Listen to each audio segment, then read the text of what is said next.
Assalamualaikum warahmatullahi wabarakatuh. Perkenalkan, saya Naisla Angel dengan NIM 2310952054. Pada kesempatan kali ini, saya akan menjelaskan presentasi mata kuliah statistika, program studi teknik elektro mengenai tracer study. Untuk yang pertama, saya akan menjelaskan terlebih dahulu latar belakang dari tugas berikut.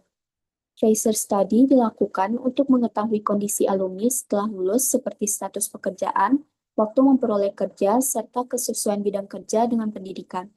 Melalui data Tracer Study, alumni Teknik Elektro Universitas Andalas lulusan 2024 dapat dianalisis berbagai faktor yang mempengaruhi kesiapan kerja seperti IPK, periode lulus, jenis kelamin, serta pengalaman akademik dan non-akademik seperti magang, riset, dan kegiatan ekstrakurikuler. Analisis ini penting untuk mengevaluasi sejauh mana proses pembelajaran di kampus mendukung keberhasilan alumni di dunia kerja dan menjadi dasar peningkatan mutu pendidikan ke depan. Adapun rumusan masalah yang telah saya susun dari data yang telah diperoleh yaitu ada 3. Yang pertama yaitu bagaimana hubungan antara faktor akademik dengan status pekerjaan alumni Teknik Elektro Universitas Andalas lulusan tahun 2024. Yang kedua, apakah terdapat perbedaan status pekerjaan berdasarkan jenis kelamin dan lama waktu memperoleh pekerjaan setelah lulus? Dan yang ketiga, sejauh mana kegiatan akademik dan non-akademik seperti magang, kerja lapangan, dan riset berpengaruh terhadap kesiapan dan keberhasilan alumni dalam mendapatkan pekerjaan. Dari masing-masing rumusan masalah ini, terdapat beberapa variabel penting tiap rumusan masalahnya. Untuk rumusan masalah yang pertama, variabel penting yang terkandung di dalamnya yaitu IPK sebagai faktor akademik, dan selain itu juga ada status pekerjaan alumni.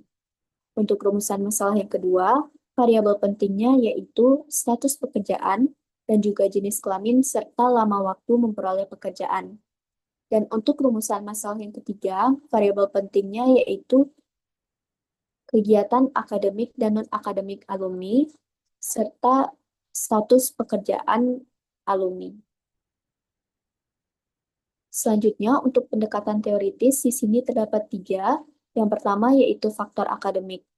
Menurut teori modal manusia, IPK mencerminkan kemampuan, disiplin, dan kompetensi yang dibutuhkan di dunia kerja. Semakin tinggi IPK, semakin besar peluang diterima kerja lebih cepat. Periode lulus yang tepat waktu menunjukkan efisiensi dan tanggung jawab individu. Pendekatan teoritis yang kedua yaitu faktor demografis. Teori ini menyatakan bahwa faktor seperti jenis kelamin dapat mempengaruhi akses kerja karena perbedaan peluang di pasar tenaga kerja. Lama waktu memperoleh pekerjaan mencerminkan daya saing lulusan serta kondisi pasar kerja saat itu. Lalu yang ketiga yaitu faktor kegiatan akademik dan non-akademik. Menurut teori pembelajaran pengalaman, kegiatan seperti magang, riset, dan kerja lapangan meningkatkan keterampilan teknis dan kerjasama tim. Ekstrakurikuler membantu membangun soft skill sehingga kombinasi akademik dan pengalaman praktis meningkatkan kesiapan kerja alumni. Untuk yang pertama, saya akan menjelaskan terlebih dahulu hubungan antara faktor akademik dengan status pekerjaan alumni Teknik Elektro Universitas Andalas tahun 2024.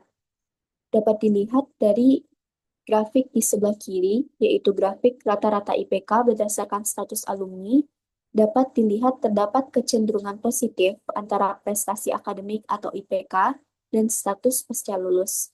Alumni dengan IPK tinggi cenderung memiliki motivasi akademik yang kuat, sehingga lebih banyak yang melanjutkan studi ke jenjang berikutnya. Sementara itu, alumni yang bekerja umumnya memiliki IPK yang sedikit lebih rendah dibandingkan alumni yang motivasi akademiknya kuat, menandakan bahwa keberhasilan di dunia kerja tidak hanya ditentukan oleh IPK, tetapi juga oleh keterampilan praktis dan kesiapan kerja seperti soft skill, pengalaman organisasi, dan juga magang. Dengan demikian, IPK bukan satu-satunya penentu keberhasilan karir, tetapi tetap menjadi faktor akademik penting yang berkontribusi terhadap kesiapan dan peluang pasca lulus. Selanjutnya, yaitu ada perbedaan status pekerjaan berdasarkan jenis kelamin dan lama waktu memperoleh pekerjaan setelah lulus. Dapat dilihat dari 2 buah grafik yang tersedia di sebelah kiri, yaitu grafik lama rata-rata memperoleh pekerjaan dan status pekerjaan berdasarkan jenis kelamin.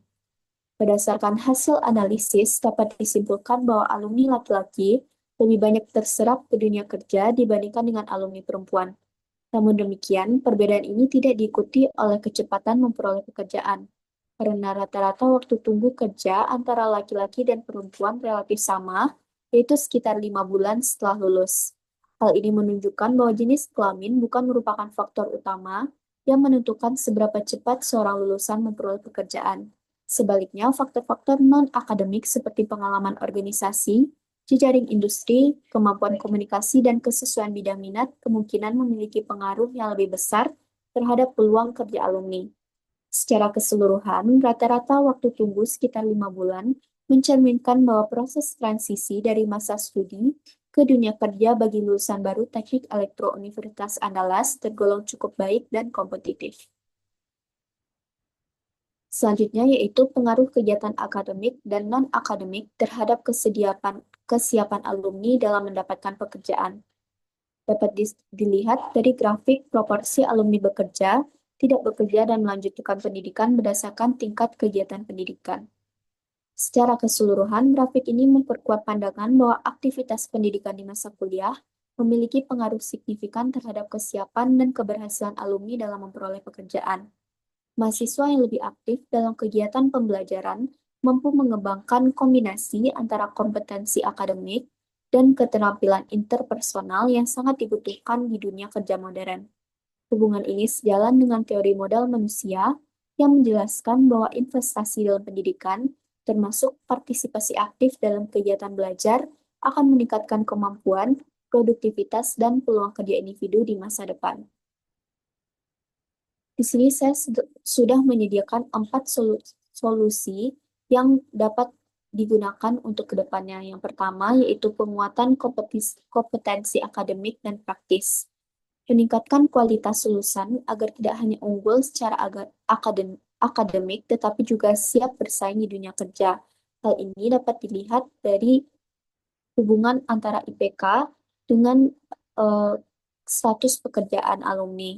Lalu solusi yang kedua yaitu optimalisasi program magang dan riset kolaboratif. Menumbuhkan experiential learning atau pembelajaran berbasis pengalaman yang dapat memperkuat koneksi antara kampus dan dunia pekerjaan. Lalu yang ketiga yaitu pengembangan jejaring dan bimbingan karir, yaitu memperpendek waktu tunggu kerja dan meningkatkan proporsi lulusan yang terserap di dunia kerja. Lalu solusi terakhir, penguatan sistem evaluasi dan tracer study berkelanjutan. Membangun sistem evaluasi pendidikan berbasis data yang berkelanjutan dan relevan dalam kebutuhan industri. Baiklah, mungkin sekian saja penjelasan saya kali ini. Saya mohon maaf apabila ada kesalahan kata. Saya akhiri dengan Assalamualaikum warahmatullahi wabarakatuh.